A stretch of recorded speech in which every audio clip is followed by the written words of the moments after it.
Anak-anak kami siswa kelas 12 metode 5 Medan. Kali ini kita akan masuk ke bab kedua, matematika wajib, topiknya statistika. Ini adalah lanjutan dari apa yang sudah kamu dapat waktu SMP. Nah, fokus kita pada topik statistika kelas 12 ini adalah di ukuran penyebaran dan ukuran pemusatan untuk data berkelompok. Meskipun nanti beberapa bagian yang menjadi pengantar adalah data-data tunggal. Nah, jadi bagian pertama yang kita pelajari di topik statistika adalah ukuran pemusatan. Ukuran pemusatan ini pun ada beberapa ukuran. Salah satu yang kita pelajari pertama sekali adalah rata-rata. Rata-rata atau disebut juga rata atau mean. Jadi definisinya seperti ini. Jika ada sejumlah data, dalam hal ini ada n buah data. Data pertama X yang pertama, data yang kedua X2, data yang ketiga X3, dan data yang ke n Xn, maka yang disebut rata-rata adalah jumlah seluruh data dibagi dengan banyak data. Atau dalam hal ini rata-ratanya adalah X1 tambah X2 tambah X3 tambah titik-titik tambah Xn, jumlahkan semua, bagikan dengan banyak data, ada sebanyak N. Saya pikir kamu waktu SD pun sudah mendapatkan pengertian hal ini. Nah, kemudian ada yang disebut dengan rata-rata gabungan. Nah, rata-rata gabungan adalah rata-rata yang merupakan hasil penggabungan beberapa kelompok data. Jadi misalnya kalau ada dua kelompok data, kedua kelompok data itu memiliki masing-masing rata-ratanya dan masing-masing tentunya memiliki jumlah anggota pada kelompok data tersebut. Maka rata-rata gabungannya atau ditulis X bar gabungan seperti ini adalah N1 kali X bar 1 tambah N2 kali X bar 2 per N1 tambah N2. Oke, jadi ini adalah merupakan gabungan dari dua kelompok data di mana masing-masing kelompok data memiliki rata-ratanya tersendiri dan memiliki jumlah anggota pada kelompok tersebut, ya. Nah, ini pun tidak susah karena di SMP sudah kamu mendapatkan hal ini. Jadi nanti kalau ada 3 kelompok data tentunya tambah N3 X bar 3. Nanti penyebutnya nanti N1 tambah N2 tambah N3. Nah, sekarang kita masuk langsung ke contoh-contoh soal. Nah, contohnya seperti ini. Ada 10 wanita mempunyai rata-rata tinggi badan 160. 20 pria mempunyai rata tinggi badan 170. Tentukan rataan tinggi badan seluruhnya. Saya pikir untuk anak kelas 12 pun tidak perlu dipelajari lagi pun bagian ini sudah tahu.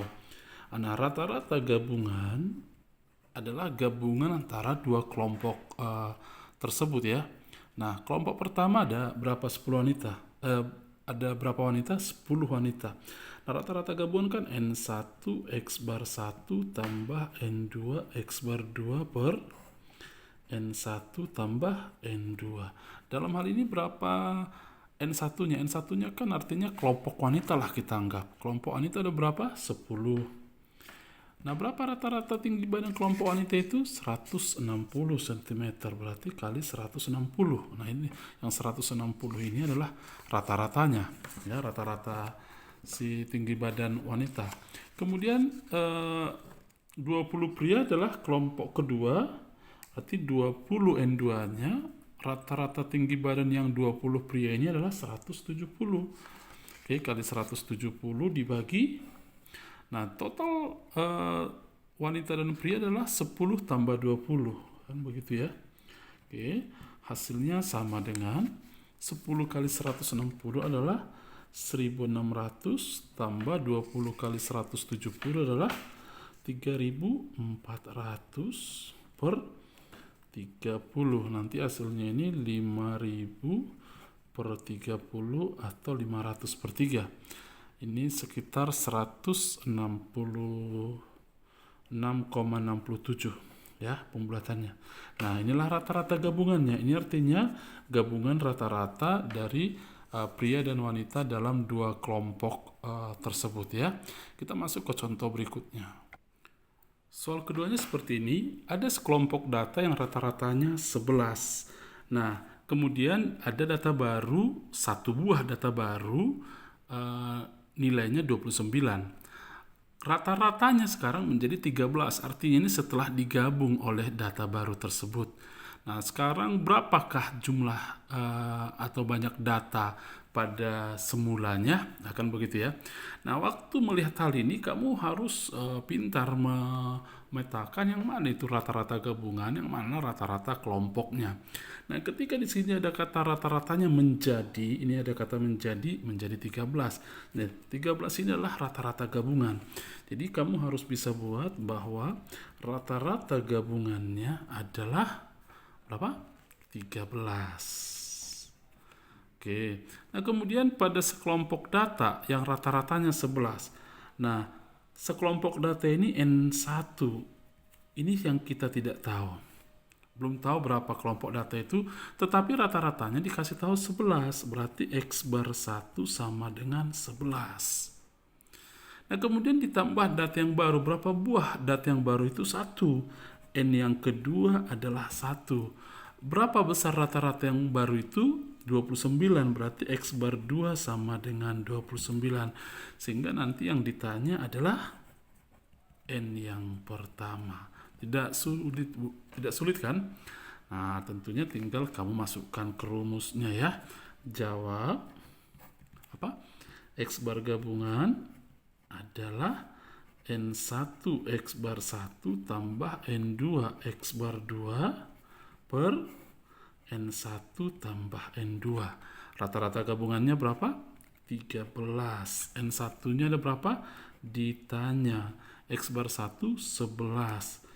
N yang kedua 1. X bar 2 29 per berapa jumlah kedua kelompok tersebut sekarang? N1-nya kan N1 tambah N yang kedua tadi berapa? 1 buah ya. Kemudian kita kali silang. 13 kali N1 13 N1, atau saya buat begini. Nanti beberapa kamu aljabar begini pun masih susah. Tak apa-apa. 13 kali ini kali silangkan ke sana. Begini ya. N1 kali 11 11 N1 tambah 1 kali 29 29. Oke, 13 N1 tambah 13 sama dengan 11 N1 tambah 29. Oke, 13 kurang 11 N1 adalah 2 N1. Nah, 29 kurang 13 adalah 16. Berarti N1 sama dengan 8. Artinya banyak orang di kelompok pertama adalah 8 orang. Saya pikir dua contoh ini sudah bisa kamu pahami dan tidak susah, asal mau belajar, asal mau melatih dirinya ya. Selamat belajar, Tuhan Yesus memberkati.